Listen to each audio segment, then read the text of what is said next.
Suryavarman II's temple, Angkor Wat, will soar above Cambodia larger than any medieval cathedral.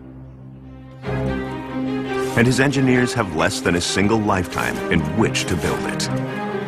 I'm a stonemason by trade, and I still haven't really worked out how they did it.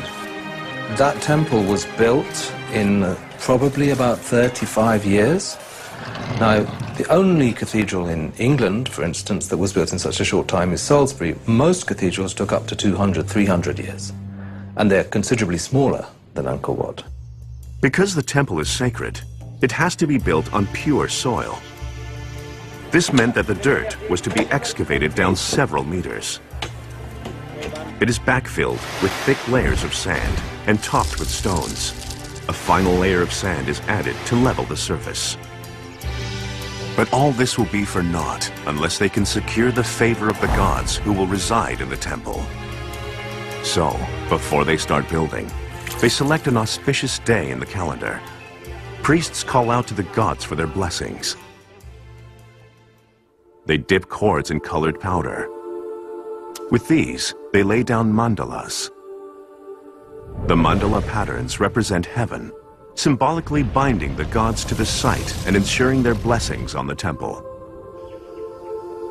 At the core of the temple are these offerings. The white sapphire represents the moon, while the gold leaf signifies the sun. The two elements are buried.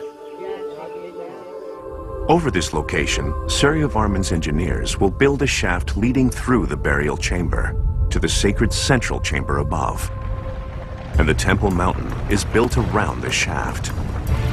Created from terraces stacked on top of one another, like three giant sandboxes, the temple mountain is a massive project. With the second and third levels twice as high as the first. On the very top are 5 peaks, which represent sacred Mount Meru and its companion mountains. The structure will weigh thousands of tons. Suryavarman plans to build this complex in the heart of the city of Angkor. Life here is dominated by the monsoon cycle. The rainfall in this area is highly seasonal. Researcher Damien Evans contends that Cambodia's extreme climate shaped the way that Angkor was built. For 6 months of the year, you have an abundance of water, too much water, essentially.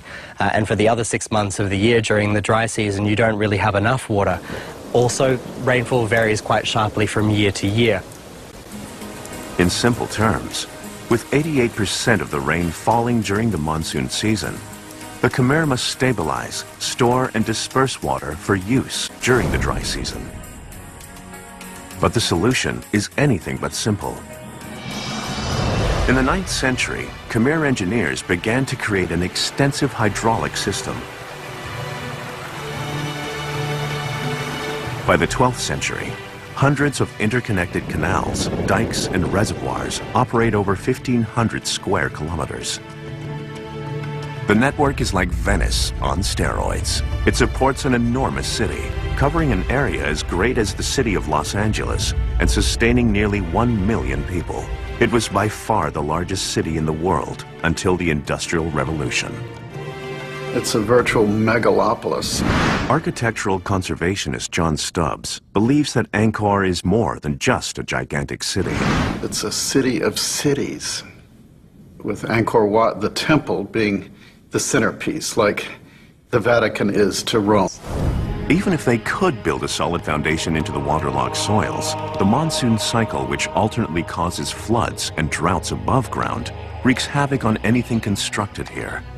Underground, the spaces between the soil particles are filled with water as the water table surges up with the monsoon rains. This would uproot foundations and walls. During the drought, the water table drops again, drying the soil and causing it to lose its elasticity and sucking the walls and foundations downwards. This dramatic ebb and flow could rip apart even the strongest buildings. It will take a stroke of engineering brilliance to conquer the forces of nature at work. Instead of building the temple to withstand the impact of surging water, they harness the water to their advantage. Angkor Wat is like a ship floating on an ocean, of subterranean water. But the Khmer have a problem. There's only enough water to float on during the rainy season. How will they prevent this ship of stone from settling on the bottom throughout the other months? To keep the temple stable, they must create a reservoir nearby to keep the water table topped up all year round.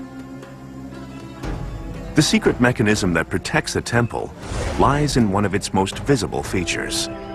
The moat surrounding Angkor Wat is gigantic. The outside perimeter extends 5 kilometers, and it's 200 meters wide. Its distinctive shape is clearly evident from space. When complete, the moat will collect the runoff of the monsoon rains from the temple site, minimizing the upward surge of the water table. During the dry season, water absorbed by the soil from the moat reservoir keeps the water table constant.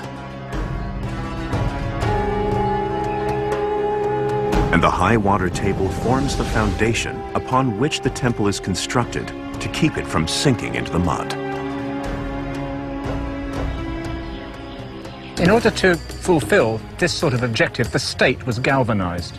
You had to get people from all over the kingdom. We do in fact have one temple that was constructed some distance from here where we have all the records in stone of what they did. They brought in workers from every point of the compass. Hundreds of thousands of people would have been involved, and the work would have been highly seasonal. Most of the food production in this area happens between roughly the months of May and November or December. Throughout the rest of the year, you essentially have a large amount of people who aren't really engaged in food production and who are available for co-opting by the king, by the rulers, in order to come here and be involved in mega projects like this. Like a modern government, Suryavarman uses major public works projects to keep his people busy in the off-season. Experts believe that laborers work to fulfill a feudal obligation to the king, although the workers may have also been motivated by the promise of a spiritual reward. With an estimated 5,000 disciplined workers for the moat alone, Suryavarman can drive the excavation forward at a fantastic pace. The moat workers first dredge 1.5 million cubic meters of silt and sand from the site, enough to fill almost 200,000 dump trucks. That's a lot of spare earth, and it has to go somewhere. But Suryavarman's engineers have already planned for this. The sand will be contained by walls to form each of the 3 great terraces. However, without concrete to bind or steel to reinforce them, how can simple stone walls contain this mountain of free-flowing sand?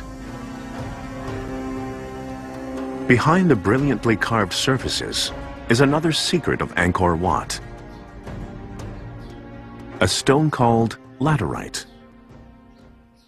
Laterite is a magic stone. You cut it out like butter, you shape it, and then it hardens like a rock. It lasts forever.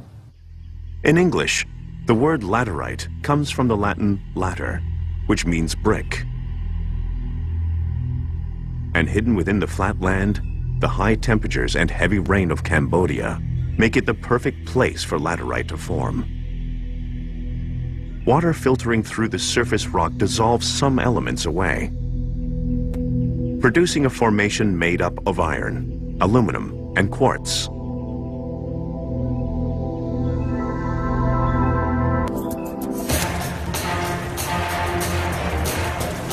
Suryavarman's laborers work quickly, cutting blocks to make a rough fit because laterite is easiest to work when damp. Other teams move them into place. And slowly, the sacred structure, defined by Suryavarman's priest architects, starts to take shape. But laterite is not beautiful. It's full of holes, and it cannot be carved into the delicate bas-reliefs worthy of a god-king.